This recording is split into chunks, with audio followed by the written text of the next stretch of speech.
Welcome, Internet, to the Pixel Play Podcast. I have a headache. But you're not here to hear about my problems, you're here to talk about all the news, rumors, and discussions going on in the video game world. I am one of your co-hosts, Kaylan, aka Ktastrophy, joined as always by my co-host, Adam, CSRadical. In this week's episode, we are going to be talking about the new Horizon Forbidden West game. We're going to be talking about Street Fighter 6 getting announced. We're going to be talking about the PSVR2 and how it looks, and we're also going to be talking about Call of Duty taking a break for a year. All that and more in this week's episode. If you like what you hear and you want to hear more of it, we are wherever you get your podcast. Just search for Pixel Play Podcast or searching us on YouTube for Pixel Play Podcast. We also do shorts on there, so check those out as well. If you want to be part of us, we are on socials, wherever you want to find us, Pixel Playcast, and we also have a Discord. We'd love to have you guys join us so you can be part of the conversation with fans just like you. With that, Adam, let's jump into it. How are you doing, my friend? Why are we here? I know, right? I know exactly where you're going with this, and I know. I'm with you. I have to take a break from clearing a map that really doesn't need clearing, but I really need to see everything in Horizon, but we are here instead doing the show. I am very upset. I'm gonna go talk to my HR representative about this. We need to look at the fine print and find that part of the contracts that says, sorry, we don't have to do podcasts anymore because Horizon's way better. So no. Yeah, my PlayStation's sitting in the corner over there, just like sitting down, taking a breath, just being like, thank God he has this podcast. I need a break. I mean, technically, Adam, my PlayStation doesn't get a break for anything. It's either YouTube or it's whatever I'm playing, so it's getting the work in.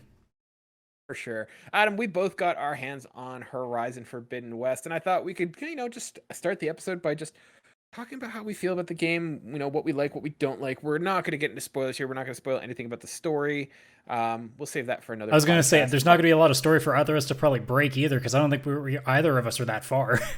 Oh God, no, because I just want to do random crap. I see like question marks and it's like, oh, hold up, I gotta go check this out. I mean, I'm pretty sure it took me 8 hours to get through the initial part of the level before you even unlock the West. So yeah.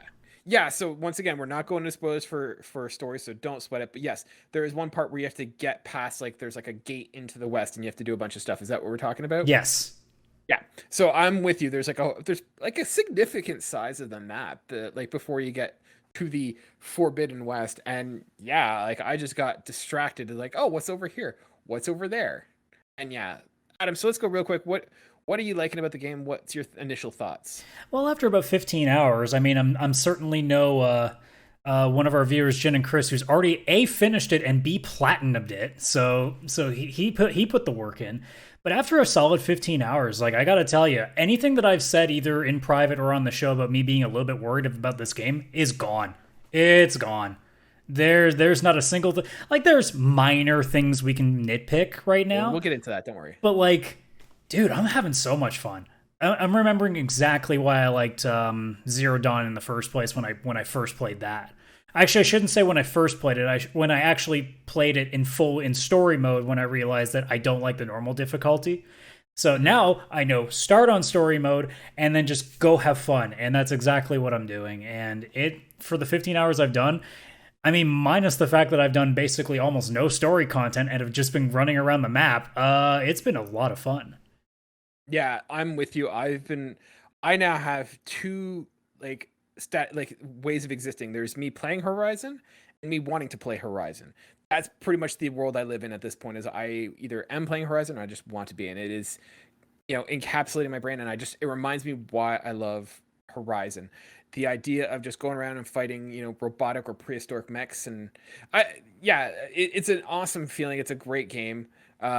It's incredibly gorgeous. Are you playing on resolution or are you playing on performance? So I'm doing a hybrid of it. Resolution is amazing, and I actually do recommend people try to use resolution when they can.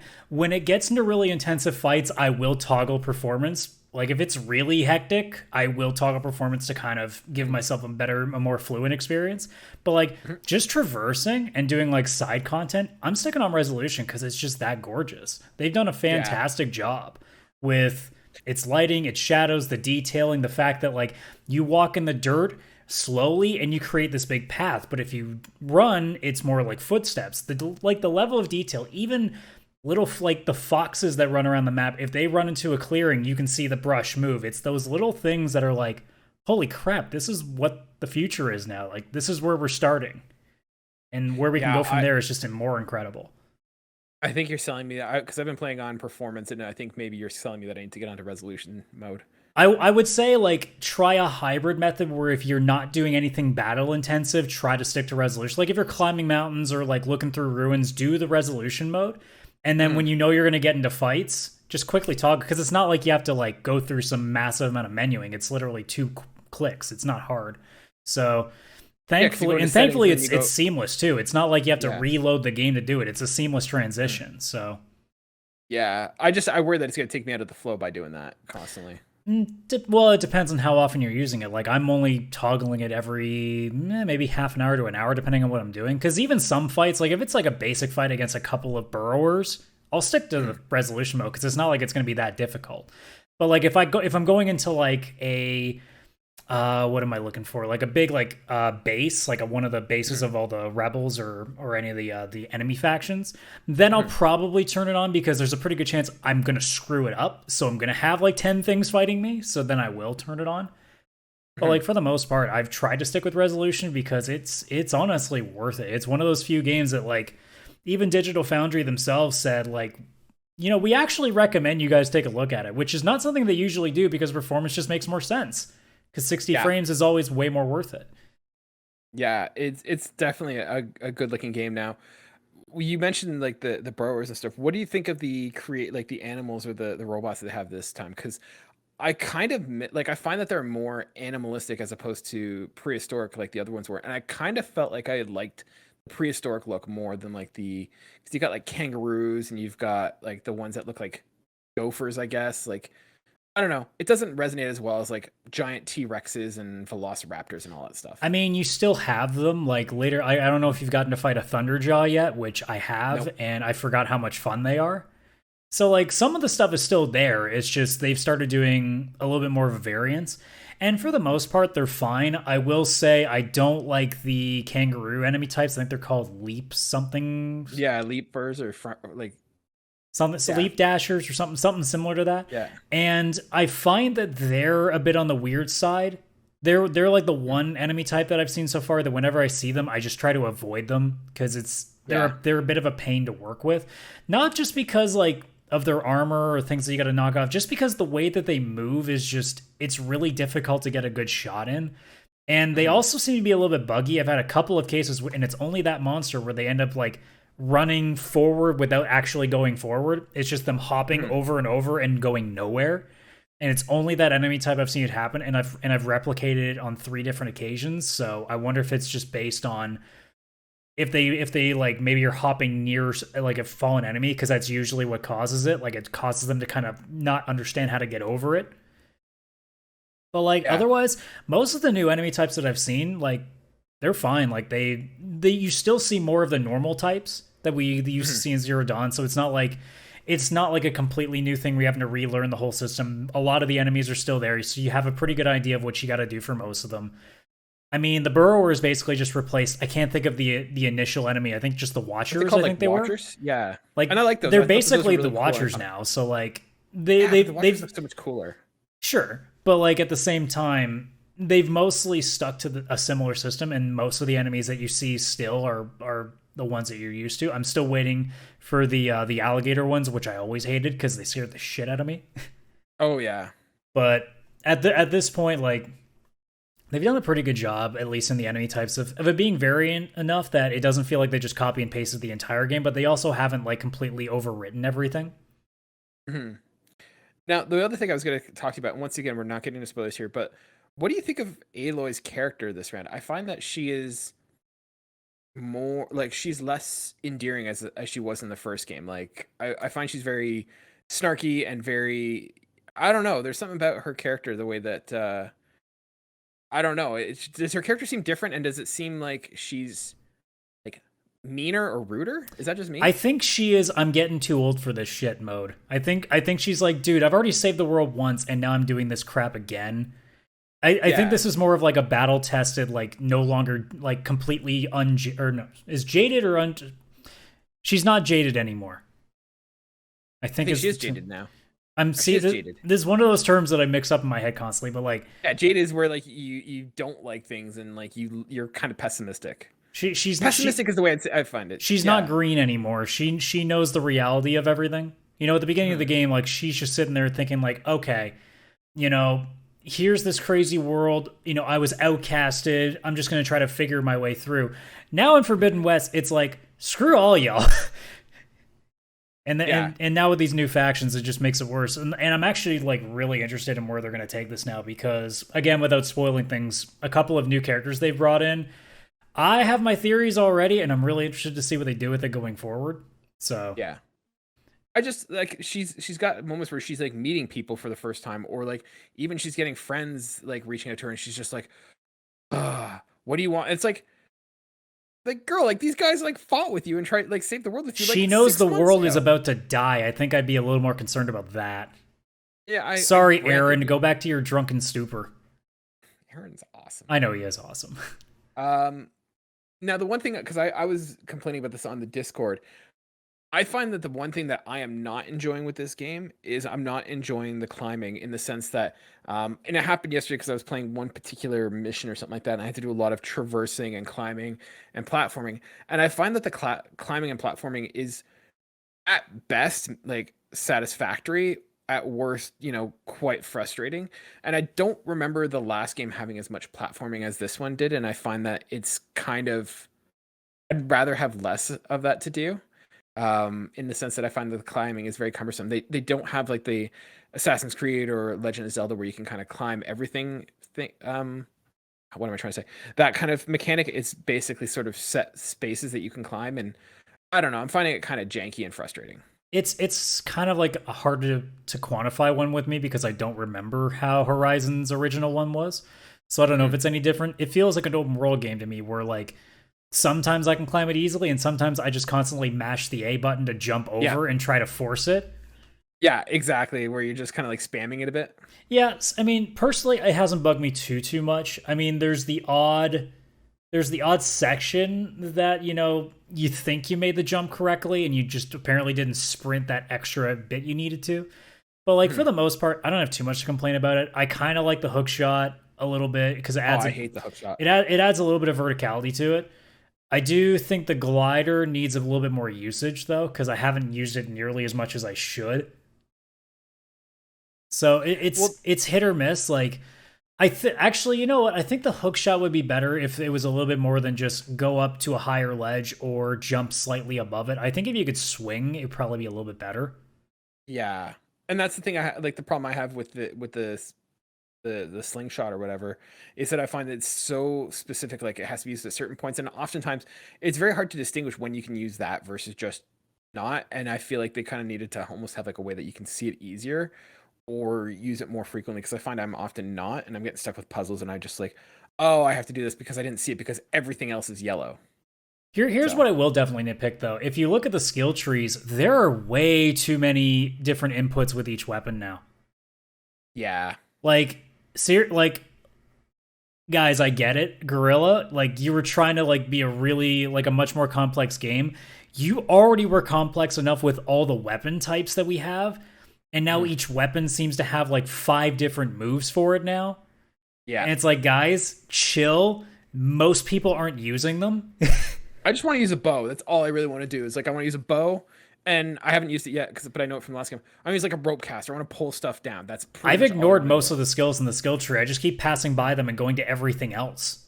I still haven't even used I don't even think I've used my Valor move once because I just haven't bothered to. Mind you, I am playing on story mode, so maybe if you were playing on harder difficulties, you might need them. But like even in the like I can only imagine on easy mode it's not going to be much different because like most of the moves almost seem very situational. Whereas if you're fighting a machine on the ground, like I don't think you're not going to be spending time thinking, okay, I need to do this vertical shot where I shoot 3 arrows in the air and it comes down on them. It's like, no, bitch, I'm too busy trying not to die here and getting eaten alive by this giant friggin' dinosaur monster. Let me just keep shooting arrows and throwing freeze bombs at it. I think I can handle that. Now, I'll actually play it different because I've actually used that one. I used the aerial sort of artillery shot, and I did that with stealth. So I've been playing as like a stealth-styled hunter. And so I'll hide in the bush, and there was I was fighting a bird at some point, and it was a weak to fire damage or something like that. So I did 3 fire arrows, artillery to wipe it out while in cover, and nobody saw me. So that one has its purposes, but yeah, I've but there's definitely a lot of moves where it does feel almost like it's overwhelming to an extent. I've literally skipped most of them because I'm like, man, I can't. I just want to shoot stuff. Don't get too crazy with me. I'm not trying to play if I wanted to play a really complex game, I'd go play Elden Ring, which is a bad idea for me, which I'm not going to do because I will die a lot. Yeah. Honestly, I'm loving the game. It has its nitpicks, but that's where I'm nitpicking at a gem. This is a fantastic game. Well, I mean, I even said in the Discord, any nitpick that I have is completely taken away by the NPC dialogue in cutscenes. It is incredible what they've done to make every single character, whether it's Aloy herself or even the smallest, most insignificant person, if it's in a cutscene, they look like they're actually there and not like your cliche Skyrim guy standing perfectly still, staring dead and panned into the camera and just flapping his gums, except it's not actually matching what he says. This time, it's the thing of they look away. Sometimes, there's a little bit more inflection in there. There's some hand movements. Sometimes even just the basic thing of tilting their head like this at least makes it seem like it's a realistic looking conversation. And that alone shows me something that okay, I expect now any major game that does cutscenes like this to do that now because it's going to look very weird when it doesn't. See, I will agree with you to 90% of the way, but I find that it almost sometimes goes too far, and it almost goes into off Broadway Shakespearean production kind of stuff. And I've had a couple times where people are talking and they do hand gestures, and it's just people don't talk like this. At one point they're oh, he's a little too much in the drink, and he's doing a bottle drink. I'm nobody he's doing a gesture with his I don't even care. Ham it up for all I care. It's way better than what we're used to. It's way better than deadpanning it. But it comes across a little bit like I said, Shakespearean, over the top kind of off Broadway kind of theater production kind of stuff. I'm good but for once that. Again, it's I'm good. Thing. Now, I do have one bone to pick, and this is the implementation of the game, because I don't know if I'm just dumb or if Sony screwed up, but it's Adam, what version of the game did you get? How did you buy it? I'm confused. What do you mean? Did you buy did you buy a physical copy? Did you buy a digital copy? Oh, I went through digital. I got my my console sharing buddy there that's taking care of that for me. Nice. So I had the opposite. I got the collector's edition because I'm a child and I like my toys. And what a mess that was. So this is one of the things I was talking about on the Discord, is that with something like the collector's edition, it's weird to me that I cannot pre-download a game and have it on my console and then just have a code or a disc to redeem that. Because the thing that I ended up having is I took the day off work on Friday to play this game because I was that excited. Yes, I'm a giant nerd. It's fine. My wife knows. I wait for EB Games to open up because I bought it from there. Get the game, bring it home, open up, and I'm I know I have to download the game. No problem, whatever. Put the code in on my phone through the PlayStation app, whatever. Go to download it. I'm gonna have some breakfast, read a book, whatever. And then I look at it. 3 hours for it to download. I was okay, longer than I thought, but whatever. I expect that. Waited 3 hours. Realized halfway through it was downloading the PlayStation 4 version of the game, not the PlayStation 5. So I had to download that version, and then I had to download the PlayStation 5 version, which took another 3-4 hours. So I didn't end up playing the PS5 version until the next day. And let me tell you, that's annoying. That really sucks. It sucks that I cannot preload it. It sucks that it took so long to do it, and that it's not clear when you're downloading what version you're downloading. So I don't know. It sounded like from the people I was talking to that they had similar experiences, but it's just really annoying. I see that smirk in your face. So what you're saying is digital is better.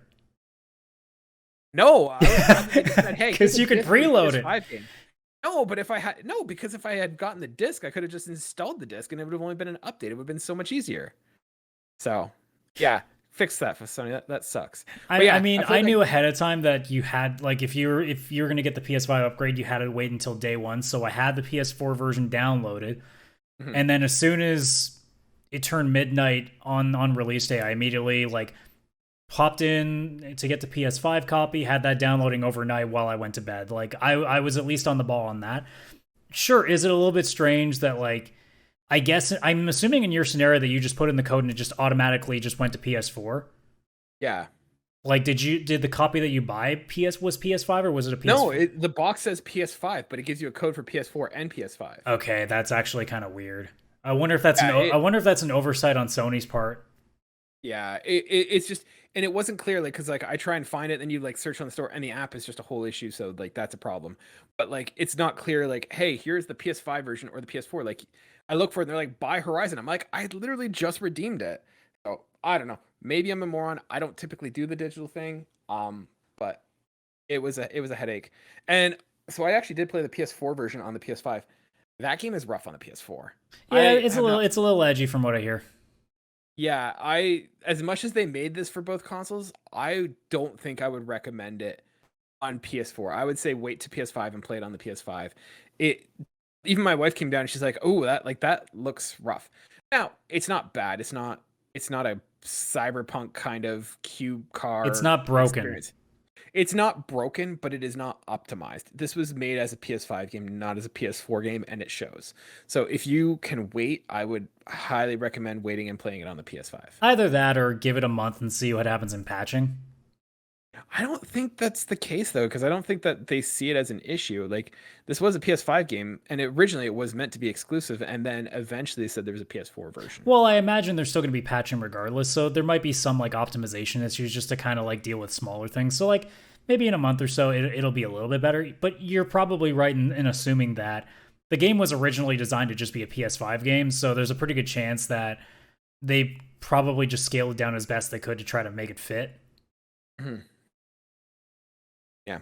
Anyways, I love the game. I can't wait to play it. Like, that's all I want to do now is play it. So, yeah. Anything you want to add on Horizon before we move on?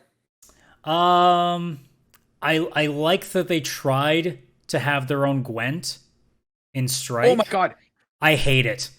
I love it. I hate it. I love Cause Why here's do you what hate it's it? here's what it's basically amounted to me. It's chess where you don't attack ever until your opponent's up to you. I found the only thing that's worked for me is literally letting the AI fuck itself. Just like let it come to me, put itself in a dumb position, and I kill two monsters off, and it can take some of my guys out because it has a better team than mine, but it's because I've already got the early game so that it can't catch up because it can't do enough damage to catch up to all my stuff. See, I don't know, and I can't speak to it because I've been playing on normal. I find, and I'm not taking your strategy, like I'm actually going out onto the field, but I find that there is a lot of strategy, and I've had situations where the game, like the computer has beaten me as well. I love the game, and I find it's very strategic. I really like it. I kind of sometimes just want to play that by itself. Like, I kind of wish there was a mobile game that I could just, when I'm not playing Horizon, because this is the problem. It's in Horizon. So do I play Horizon or do I play, Machine Strikers? I almost want to play Machine Strikers on my phone when I'm not playing Horizon. I find I don't really hate cool. it, but I'm sitting there being like, this isn't the best one I've come across. Like, I thought what Final Fantasy VII Remake did for their game, which is more of like a sort of a tower defense-ish kind of battle game, I thought was like a good blend of like, it's not too strategic, but it's strategic enough that it doesn't feel like you're just pressing X to win. This one I honestly felt was them trying to be strategic with a board game, and the AI doesn't support it well enough to make it actually strategic. Because anytime I've tried to play with any level of tact, I've always either like I'll try to play the high ground as best as I can, but then all it takes is one turn that he just has two ram units, knocks me off the field, and all my things are gone. So like I found it was just way easier to let him come to me, put himself in a grassland position where there's like no bonuses to anything, or just like for some reason attacking one of my units that's way out of the way and just turning its back to everything else and then just pouncing. Like that's been what's worked really well for me so far, and I haven't had an issue since. Like I've gone through 2 Strike Masters with that strategy and it's been flawless. So Okay. For next week, I want you to try, next time you're playing Horizon, bump the difficulty up to normal and try it again and see if it works. Because I'm I curious can't if imagine the difficulty. AI has anything to do with Strike. Do you not think so? I don't think it would. Well, let's do some science then. I would doubt. I mean, I can honestly. That's a good test I can do after the show. But like, my brain Yeah. doesn't think that the difficulty would actually change the AI in their side game that they had. Because I mean, don't know. essentially, like it's supposed to be beginner Strike at the beginning at it. So I wonder if the difficulty is more based on like how deep in the game you get. Yeah, because I've played the first one. I played the first one in like Chain Scrape or wherever, and then I played the second one in Bright something or whatever, Bright Gate. I don't know. Oh, The and second Sound or Barren whatever. Light. Barren Light, thank you. And yeah, I got my ass handed to me in like the first or second round. So like, I only got my ass handed to me in the initial starting game, and then as soon as I just said, you know what, screw it, I'll just let them come to me and just attack, and I haven't lost since. So it's hard to say. Yeah, try it on the higher difficulty. I want to see. I'm curious because I haven't done that strategy either, so I can't say whether it's different on normal. But I'm also finding gunner units are your best friend. They're cheap as hell. Right? They are so cheap. I love them. Machine Strikers is awesome. I love that game. Cool. All right. Speaking of games, let's move on to some new ones that have been announced. Did you see that announcement for Street Fighter 6? I did, although it's more related to the fact that everybody was really thirsty about Ryu in that trailer. Oh, well, I mean, the guy's built like a dumpster. Like if you haven't seen this, like it's basically, and it's disproportionately like how big it's like he makes Marcus Phoenix look like a tiny little, dweeb, and how ripped and jacked and bulky this guy is. I mean, he's had a lot of years to really figure out his training regimen, so he really should be this well built at this point. Yeah, for sure. Although he's definitely downgraded from the old man beard Ryu. Yeah. It's weird how that change happens. So yeah, this was the thing that Capcom was counting down to.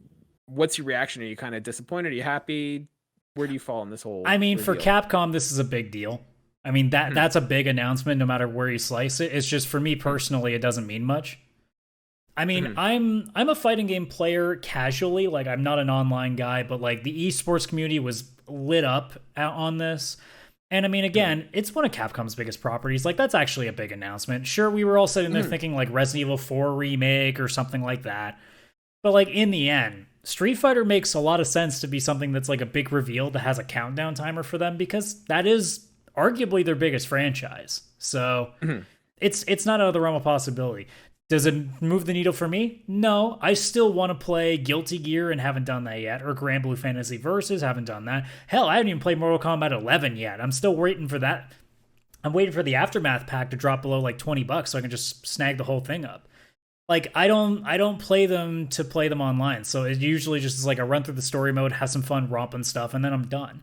So yeah, the announcement is cool. I did play Street Fighter V. I did like Street Fighter. I've always liked Street Fighter. It was just not in the extent of, all right, I'm going to go online and like hammer at 100 matches. That's just not my style with fighting games. So I totally get it. Everybody's super over the moon about it that are in that community. And albeit they honestly deserve it, because they milked 5 as much as they possibly could and then proceeded to keep milking the completely dried up tit.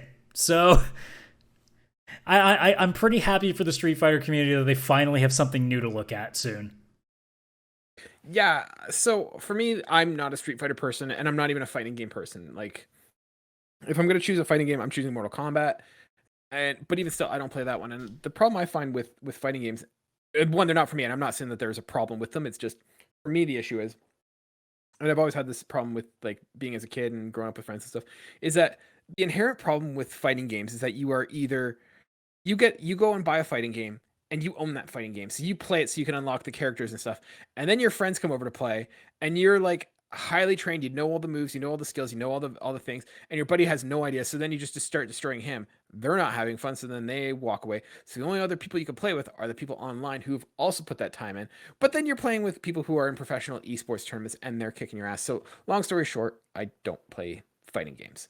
That being said, I don't know. Like, I guess for Capcom, yeah, it is one of their bigger franchises and stuff, but I don't know how much, it is one of their bigger franchises, but I don't think it's that big. I mean, I'm looking here, and as of May 15th, 2020, Street Fighter V sold a combined 4.5 million copies across PS4 and PC. But it did surpass Monster Hunter, so like it is one of the top 10s. I'm surprised that they just kind of let this out in this way. Like, I thought they'd do something a little bit grander for it, with it being Street Fighter. I mean, I know there's a huge community around it, and it just seems like a kind of countdown for a 40-second, body montage kind of thing. Well, in all honesty, for fighting games specifically, like, this is par for the course. Like, Guilty Gear, not too long ago, released a character in their DLC pack named Biken, who is a staple in the entire series. And it was just a quick, like, 30 second to a minute trailer that was first aired on some like major fighting tournament, and that lit up. Like, that to the fighting community, you don't need to tell them much. They know what they're expecting. Like, they can worry about the gameplay and stuff later. If you just tell them, hey, Street Fighter 6 is coming, that community is ablaze for the next month. Because now they're just like thinking, oh my god, what's this going to do? Like, who's going to be in this? What's the new thing? What's going to be the new battle system? Like, what's going to be the gimmick? Like, they're going to be all over this for a while. In the same vein that, like, if a new character comes out, pop in a 20-second trailer, and for the next week, that's all they're talking about. Like, that community is so passionate. You don't actually need to give them that much. And it's not like a bad thing either. It's one of those things where it's just like, that's just how much they love it, that they can fly with it and do it and talk about all they need. They don't need like this 15-minute trailer showing all the details about it. It's a fighting game. They know what they're expecting. Mash this to do this. Here's all the combo lists that they'll check later, and when they go pause the game to completely spend like 2 hours trying to practice this one like 15 input combo. And they'll get ready for the next tournament when they see how broken that character is or how useless that character is, one or the other. So they honestly don't need that much. And that trailer, while a lot of people on the outside will probably sit there and be like, wow, that's kind of underwhelming, I guarantee you the Street Fighter community does not think that at all. They are super hype. Yeah, I think for me, it then comes down to the question of doing a whole countdown for this. Because like you said, the fighting community doesn't need much. Did they need to have this hype in this countdown? Or was this one of those things they could have kind of dropped a trailer and the word would have gotten to the people who need it? I mean, to be completely honest, it's just PR. It's let everybody guess. So that way journalists have a bunch of stuff they can throw into the rumor mill, so that gets everybody hyped about these other things. Honestly, like, it's a great thing to do if you're a company to throw a countdown in there, because now you get all these articles written about, oh, it might be this, it might be this, and gauging the reactions to all those things. If there are ideas you haven't done yet, all of a sudden you see, wow, somebody was really talking about that game. We haven't even thought about that. Maybe we should bring that back and see what happens. Like, it's honestly a great idea if you're a business to throw like a countdown. It doesn't even matter if it's anything big at this point, because if it's underwhelming, whatever, like, they'll forget and get mad at something else within the next 2 days. Like, probably the next time State of Play comes up, because that's usually how it works.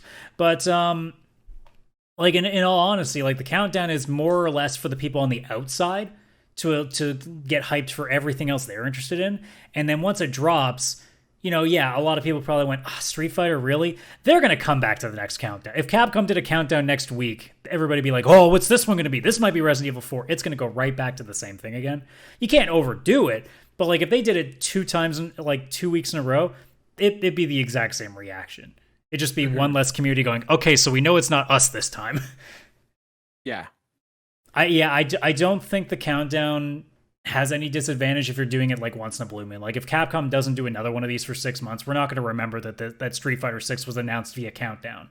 So right. I think it works out fine for them, because it gets enough chatter on the outside to at least make them know, like, okay, are there projects we should be interested in? Or, hey, I guess rumors start to come out of projects that are already in the make, so people can get hyped for the next announcement that maybe happens to be that thing. Or, it's overall just people like to guess, honestly. Yeah, it's a fair point. All right, Adam, speaking of stuff that got announced and that we got to see glimpses of, Sony basically showed us what the PSVR2 looks like. So yeah, if you guys haven't seen it, it's on the PlayStation blog. It's basically this white, sort of very rounded shape visor. It pretty much looks like the PSVR 1, just a little bit slicker. We get to see the controls here with like the little circular round inputs. It basically looks like a dual sense broken in half. Adam, what do you think of the aesthetic, and does this make you more excited? Does this make you less excited about PSVR 2? What are your thoughts? Well, without having played the original headset, I don't really know necessarily like what to expect from it. Like, the design itself, I love it. Like, I love the way that it looks. That's for sure. And I'm more interested, honestly, with this headset because of the controllers and the haptic feedback. That's always been the big thing that's had my interest to begin with. And then when you hear things like how they've reduced motion sickness, and it's The way that it's more ergonomic, which is a big thing, because I've had VR headsets before on, not specifically the original PSVR, but I've had other ones on. They can get a little bit uncomfortable after a while, so it's not the greatest thing. And then hearing other things, like even simple things like, these little bits of ventilation that can help, keep the lenses from being fogged up, like just little things like that. I do like that attention to detail.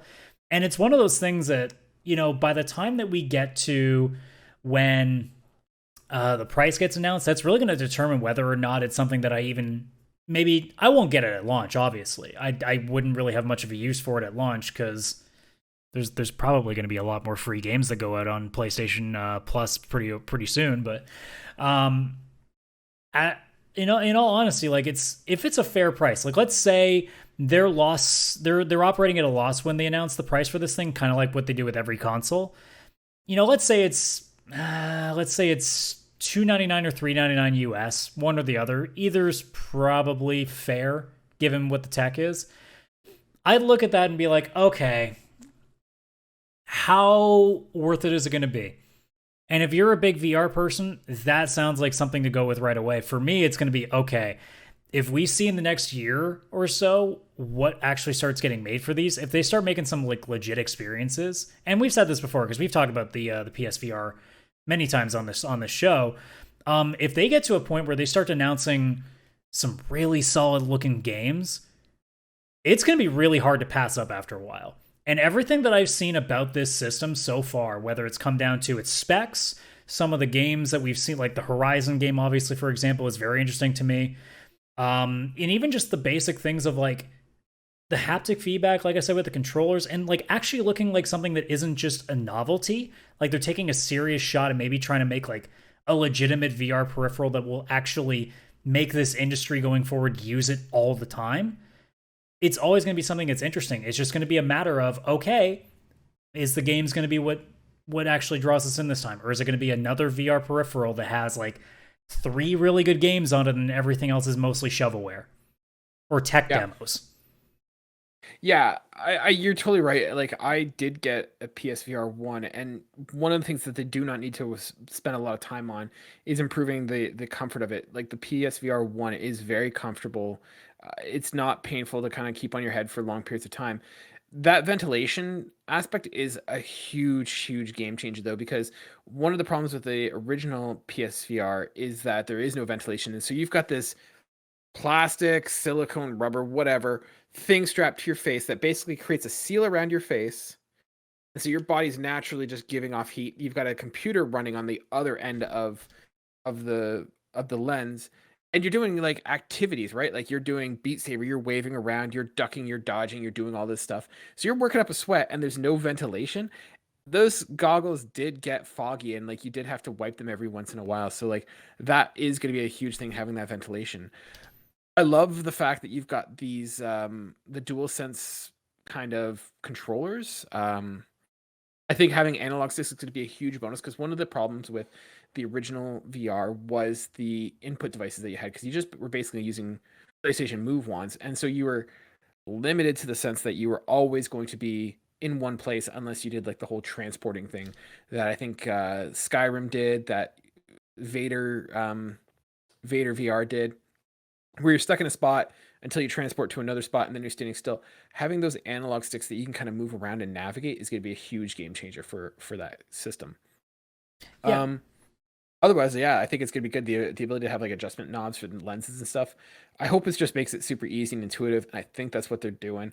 But you're right. It's going to come down to the experiences, because you can have the best tech, but if there's no meaty, and I'm going to say like meaty, like, good chunk, like big game on there, it's not going to do well. To have these small little experiences are fun, but it's not going to be what I want to look forward to or get lost in, right? Like we're not asking for a Horizon 40-hour epic. Like I'm asking for something that like is a solid campaign of like 5 to 10 hours that actually feels legitimate, because that's going to be the only way to make this better. Like you can have as many like gimmicky like games you can pop in and play for an hour every once in a while, but like there needs to be that, wow, this is a game changer kind of level game. Like Half-Life Alyx was kind of that.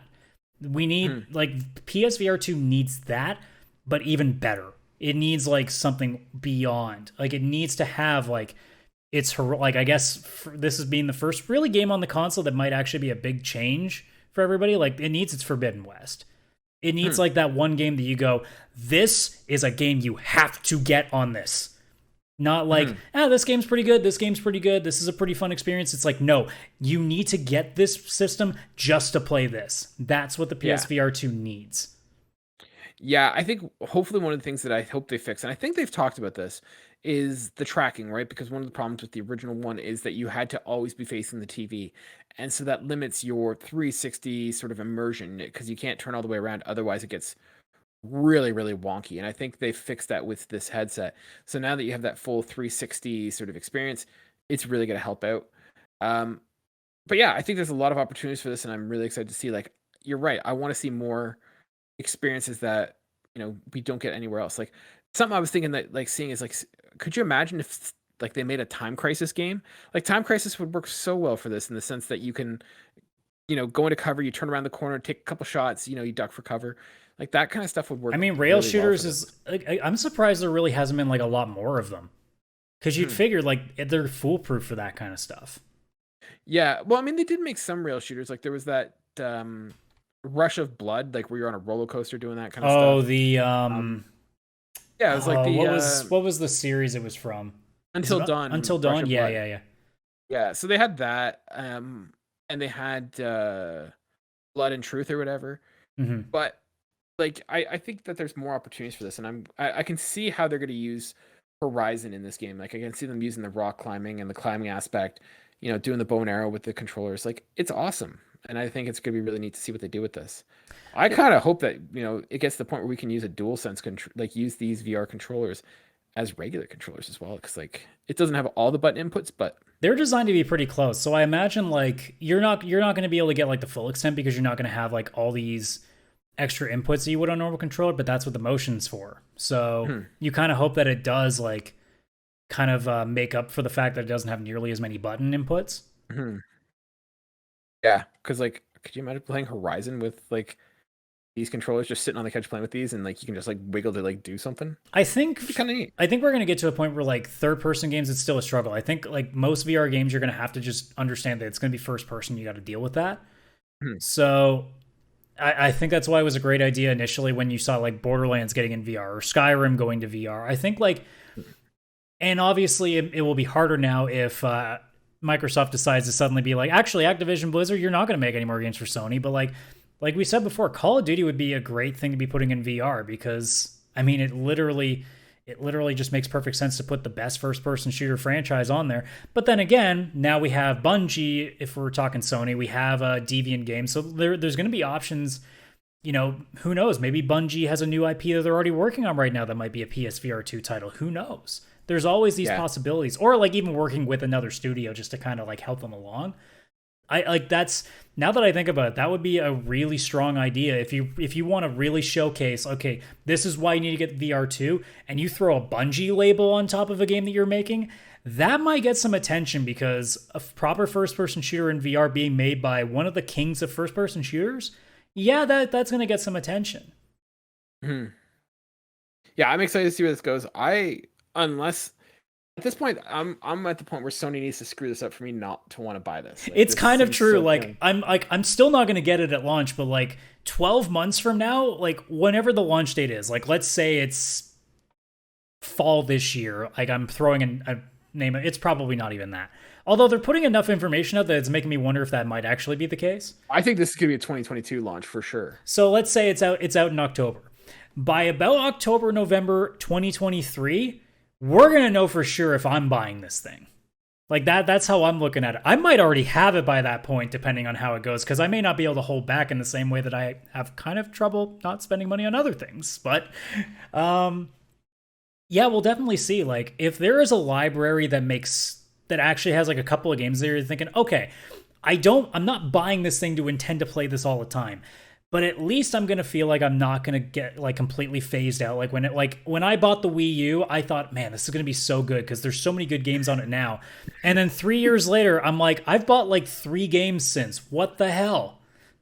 Yeah. Like, I'm hoping that with PSVR2, assuming I do end up buying it, that, yeah, I'll have my library at start, but I'm not going to be 6 months down the road being like, man, there's nothing for this thing. What am I doing? Like, what am I doing with it sitting on my shelf? And that's assuming that I can hold back. That's what, like, the first 12 months is going to be, to see if there's a consistent launch lineup. And it's not, like, just shovelware either. Yeah, I think, like I said, it's going to come down to the games, and I think Sony needs to have a balance of tentpole games that are must-plays. You also need to have stuff like the Beat Sabers and stuff where you constantly come back just for that experience. So, and I think we're gonna have like a ton more conversations about it, like especially when they announce a hard date. Maybe they even throw some more games in there that they're potentially working on. Like, there's going to be a lot more to this conversation. It's one of those things we've honestly talked a lot about on this show, and for good reason. Like, it's legitimately looking like something that might actually be a big game changer going forward, because I think both of us really want VR to be a thing. It's just it's kind of like how I felt with the Kinect when it first came out. I'm like, man, this is cool, but we're nowhere near where it needs to be for this to be good. And I'm hoping that VR2 is that, like, first moment where we're like, okay, this is starting to get on the path that we need to be on. Because, like, I from what I felt from, like, any other VR headset that I've ever worn, like, I'm like, okay, this is cool, but I don't feel like this is needed yet. I don't feel like this is, like, has to have stuff yet. I think there's two things here. One is, I think the market is also much different now with PSVR2 coming out, because I know, like, Oculus is becoming a lot more accessible. I've had a lot of friends who've said, like, hey, like, I bought, like, an Oculus, I bought a VR headset because they're getting more affordable and they're easier to function. So I think they're becoming more ubiquitous out in the wild, and I think Sony's going to have a situation where they need to be competitive because they're no longer just the only accessible ones in the market. But I think, too, the other thing that they need to be looking at, and I hope PlayStation's doing this, is they need to look beyond just making this just a gaming system, because I think there's a lot of potential here, and I've talked about it before. You know, you can use the old headset, you can watch movies and stuff on screens that almost look like they're 50K theater screen, or 50K, 50-foot, movie screens. Yeah, that'd be huge. But, like, it looks like you're in a theater, but this resolution is terrible. So having this larger 4K experience, like, yeah, it'd be great if you could start watching concerts and sports and movies and stuff from that perspective. Or I think even if they started doing events where, like I said, concerts, or even, PlayStation experience where you can be, like, right there and look around at, like, the massive shows that they do. It'd be really cool if they do a E3 presentation, have you actually have, like, an event where there's just a VR camera, like, sitting in a seat somewhere, and you can just kind of feel like you're actually there watching. Even something as simple like, people, like, I'm sure somebody just heard that and laughed, thinking, who the hell would watch that? You really underestimate, like, how cool that feeling would be. Like, just like, especially assuming that you have, like, the surround sound with this camera too, so you can actually feel like you're in the building. Like, that's the kind of thing that, like, something little like that. I mean, for us, obviously, because, your dream especially is to go to E3, if it ever happens again now at this point. But gotta believe, Adam. Gotta believe. But like, even something as simple as that, like, everybody, obviously, you upgrade to concerts or sports games or things like that. But even something as simple as being there for a keynote speech, where you just get to be there, like, when like they reveal, like, Uncharted 5, and you just hear, like, the roar of the crowd as everybody else is freaking out about it. Like, that's contagious. Like, even that alone, like, people think that might not mean much, but something as simple as that, and it's literally, like, I'm assuming it's this simple now because I think we do have the tech, but, like, it's simply just cording off a couple of seats to make sure nobody knocks the thing over, and then just slapping a friggin' tripod down with a camera in there. That's it. Yep. I don't know how the audio would work so much, because I think sometimes, like, at this point, VR cameras and their audio setups are a little bit but, like, I can't imagine that's too hard to figure out. I'm still of the mind that, like, I really think the first person that comes out with, like, a VR concert where, hey, spend $10-$20 and you can be at this live concert, any venue, any show, and any seat for $20, and you can listen to your favorite bands play live. Could you imagine what that would be like? That would be awesome. That's a hell of a subscription service. If there is a VR level kind of Netflix thing where they just put, like, all these events there, and you pay, like, $15-$20 a month, and you can just watch all this stuff. right? Like any concert, like if you want to see some concert that, they're not playing, like you're in a small town, you're not like near a big city and you want to go see, some random like Norwegian metal concert, boom, you can go and watch it on VR there. Like that would be awesome. I'm trying to figure who thought the idea of bringing that VR camera with them. It seems like a really bad kind of concert to bring it to. That thing's getting knocked over, but No, but once again, what if you raised it so it's not, you're above the audience now? You've got a little, VR camera hanging, 10 feet above the audience. And now you've got the best seat in the house. yeah, but then it's whatever. That's for them to figure out, not us. That's their problem. We're Yeah. just throwing ideas out there. You can steal our ideas. Just there, don't forget to throw the check in the mail. But yeah, if you go with that idea and it becomes billions, can we at least just get a free subscription? yeah, that's all. I don't even want like look, if I get something out of it, I'm gonna feel okay about it. Speaking of subscriptions, let's switch gears and we could talk about a game that has lots of subscribers. Call of Duty. So this actually broke just before that was a terrible segue. I apologize, ladies and gentlemen. I'm trying. This actually broke just like an hour or two before we came on the air. So there's a Jason Schreier came out saying that there's going to be a delay in Call of Duty for 2023. It'll be the first year that they're in decades that there hasn't been a Call of Duty. So I'm going to extrapolate a little bit here from Austin Goslin at Polygon. This year's Call of Duty will be a new entry in the Modern Warfare franchise. Sorry, I skipped a part. Treyarch's next Call of Duty game won't arrive in 2023. While this year's Call of Duty is still on track, next year's has been delayed and will not release in 2023, according to a report from Bloomberg.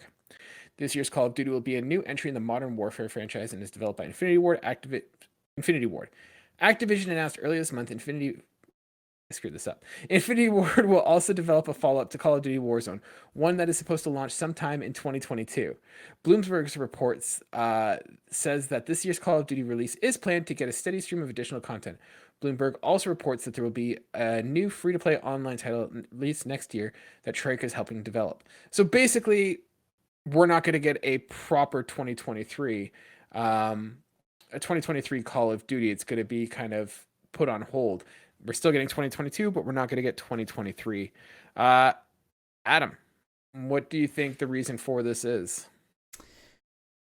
I have no idea what the reason is, unless it's just the fact that like COVID screwed up their crunch, although I don't know or how that would work, because considering, look, I guess I'm going to throw the joke in there. Most of the game's copy and pasted anyway. I don't know why it's that hard just to do some asset making with maps, but I'm not really sure what it is, honestly. And, as we've had with early reporting, there's not really a clear answer as to why yet.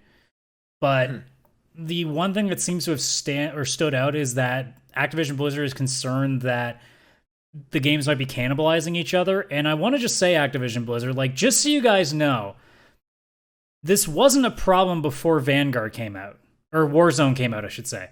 This wasn't a problem before that. Did you maybe think that having a constantly always running Call of Duty game might have a problem pulling people from the other Call of Duty games that you guys make? Did you not think about that for a second when you were too busy looking at Fortnite and be like, that looks like money? Your formula has worked for forever. By the way, this is the first time since Call of Duty 1 and 2 that there has been a year break in between. No, that can't be right. I'm just looking at Wikipedia right now. There is no break in years except for that one time. What about what about like Call of Duty 2 and Call of Duty like World War, like the one that they did, the third 2 one? and 3, 1 year. 3 and 4, 1 year. Modern Warfare and World at War, 1 year. Modern Warfare 2, Black Ops, 1 year. Like, they're all 1 year apart. Since 2005, there has been a Call of Duty game every single year. Wow. I didn't realize that. Now, technically, actually, that's not true. There were 2 games in 2020. I was about to say Warzone probably kicked one out. Nope, there was Black Ops Cold War in 2020. So there has always been Call of Duty games on release every year except for 2004. That's it. Yeah, so it's interesting if that's a result of the pandemic. I think there's a lot going on at Activision. Activision's kind of busy right now, and they've got a lot on their plate. And I think with the acquisition from Microsoft, like, that's also impacting it.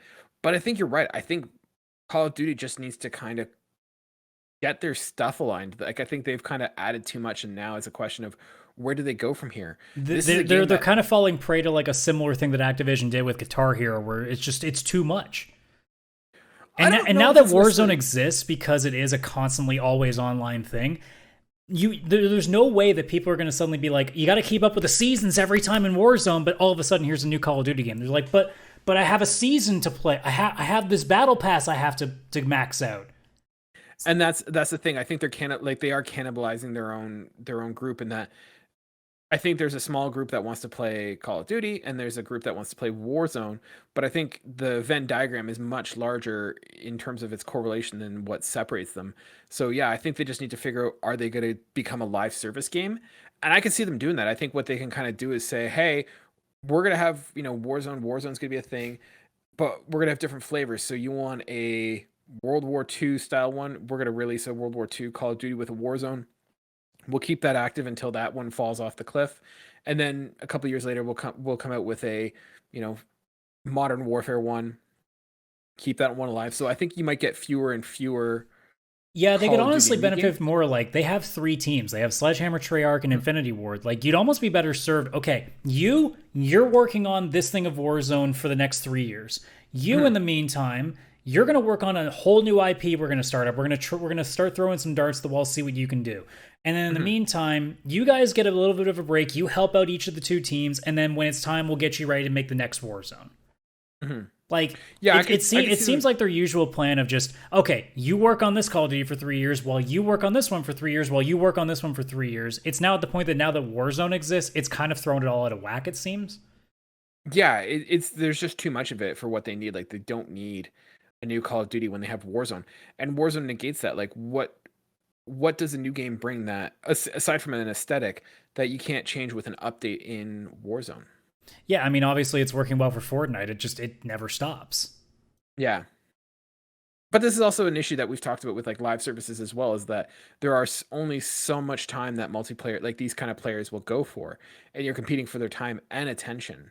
That not all of them are going to be massive successes. Yeah, it's also the fact, like you said, like it made Call of Duty did so well. It's because no one could touch them. Like in 360 era, no one touched them. You could not go anywhere without people playing Call of Duty. Now, there's so much else. Like, you have the Soulsborne people. They have their own market now, and a lot of people have left Call of Duty because that's their thing now. You have the open world games that there's just so much of those going on. You have now the esports is a thing. That community's pulled a bunch of people out. So, like, they don't have as easy control as they used to in the 360 era, where like you put Call of Duty on screen and like literally you're guaranteed 10 million people right there, like without even showing what the game is. Now it's not as easy. Like, they can probably still hit that 10 million just on the basis that there's so many more players to take from now, but it's not the same anymore. You're not going to get that, like, they're going to be here for like 6 months playing this game nonstop. Like, it's not happening anymore. Well, I think you have to remember too where we're coming from in that. You have to remember that the early like aughts, that was the era of the first person shooter. Everything was a first person shooter. They took, RTS games, made them into first person shooters. Like, that was what happened. And that era has come and gone to a certain extent. Like, they are still popular. I'm not trying to take away, like, Call of Duty is the #1 selling game every year for like the last several years. So what you're saying is Call of Duty needs to be an open world Assassin's Creed game. Exactly. That's exactly what I'm saying. So, but I think, no, we need 120 hours of just aimlessly walking in first person mode with the odd tower to climb and like the odd thing to shoot. Sure. I mean, the check writes itself, really. Yeah, it's true. But I think it's just that you now have a situation where you have 2 options, right? Hey, here's a $60 game, until it comes on, Game Pass or whatever. Here's a $60 game with a campaign and a multiplayer. And let's be real, most people are playing it for that multiplayer. Or, hey, here's a free multiplayer that you can play. No one's going to buy that $60 game because the campaign has never been the focus. And you've talked about this before of like, hey, I'd rather just be able to buy a single player campaign game by itself. And that's kind of the hope with Game Pass too, is that we'll be able to do that soon. So like, if you just want to play the campaign and get it over with, there's your option. That's kind of the hope too. Like, I really do wish that, and we've probably talked about it before, I wish they just do the $20, $30 campaign model and just separate. Like, look, if you don't care about the multiplayer, at least pay us this much, go play the campaign, have a blast. I feel like that's the money that they've been leaving on the table too. 100%. So, and they've gone the other way because they've said, screw it, we're not going to do a campaign. Yeah, that's true. And then that bit them in the ass. Yeah. So it'll be interesting to see what happens with this. So time will tell. All right, so let's finish off, as always, with our favorite game on the show, Trophy Stumpers. So, ladies and gentlemen, if this is your first time listening to us, we play a little game here called Trophy Stumpers. Well, I give Adam 10 trophies from a game. He gets 3 guesses, and he has to guess what the game is. Adam, you're on a hot streak. You think you're going to get to this one? You say that as I lost last week. Did you lose last week? Yeah, because I guess Wolfenstein 1 instead of 2. Oh, I mean, yeah, technically it's a loss, but I mean that was still you were in the right ballpark. You were just looking at the wrong area. No. That's still a loss. I have to take it. All right, I'll give you the L then. There you go. Let the record show. All right, Adam, are you ready to go? Yes. All right. I'm gonna go with all right, let's go random first. First trophy. Ow, my balls. All right. Okay. We're starting off with the memes, are we? Yep. Hijack it. We just hijack it? Hijack it. Oh, okay. Okay. Wait, So, okay. ow, my Sorry. balls. Before how is that fully spelled? Cuz like the context might help me here. Hi and then JACK and then IT. Okay, so it's high apostrophe jack it. Okay. There's no apostrophe, but yes, that is the Or term. comma, sorry. Yeah. And third one, your back seat smells funny. Okay. You gotta guess now. You got one guess. The trophy list, they're on it. Okay, I'm pretty sure I already know where this is. So there's a pretty good chance I'll get this on the basis of that. I don't think I can run out of guesses. Okay, well, if you want to, you get 3 guesses. So you get 1 guess now, and if you get it wrong, I'll give you 3 more. Do you think you know like what like the trophy naming sequence? This screams Saints Row to me. Okay. So I'm just trying to think of which game started ball kicking like as an actual thing. I'm just gonna I'm gonna throw the easy one out. I'm just gonna say Saints Row the Third and like go from there. It is Saints Row the Third.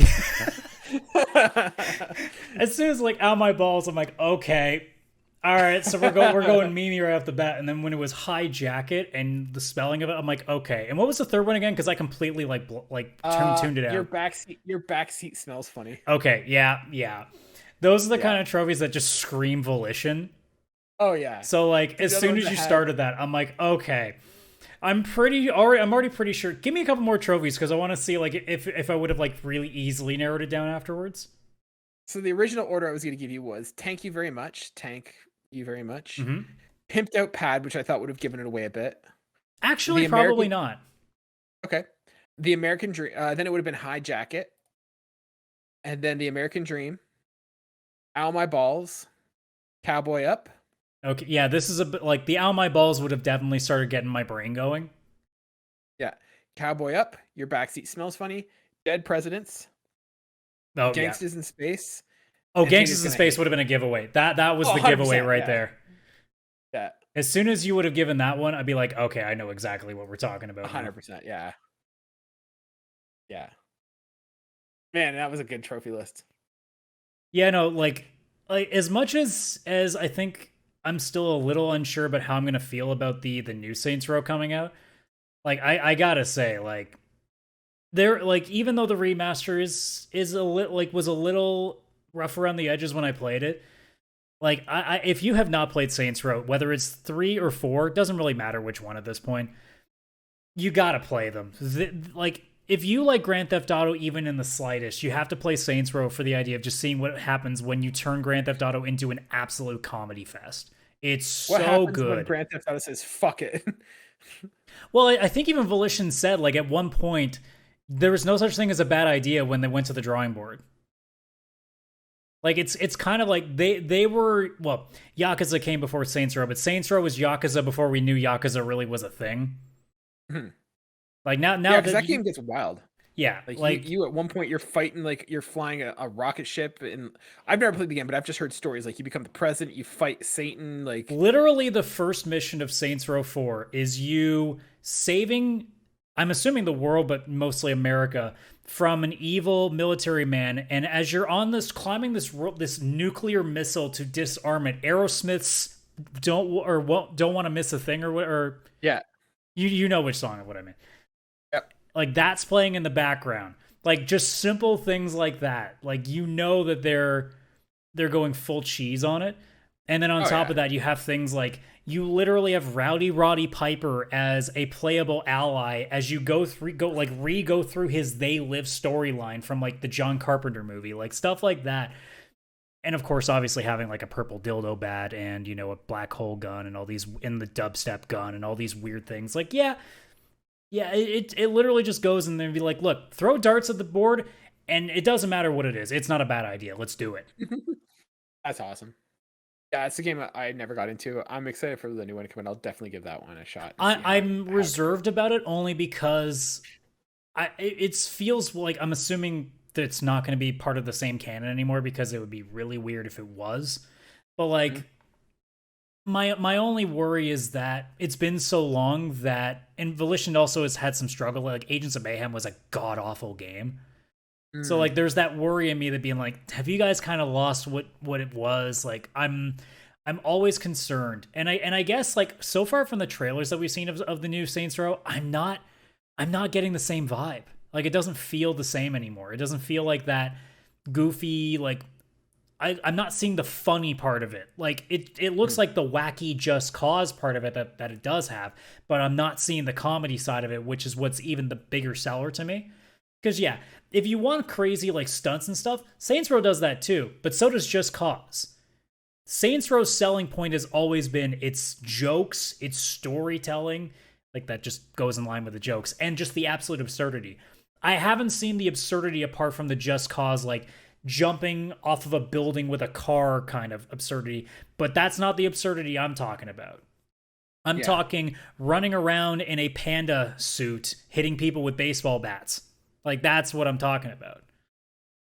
Yeah, it'll be interesting to see how it resonates, like, in this day and age, and, like, it'll be interesting to see. I hope we get, like, a proper gameplay trailer that can show me a little bit more, but, like, what I've seen so far doesn't make me think that this is, like, Saints Row. It feels more like it's Saints Row 1 when it was starting again, and I'm not sure I like that because Saints Row 1 was not very good. Saints Row 2, it started embracing the chaos, and it got better, and then 3 is when they've perfected that formula.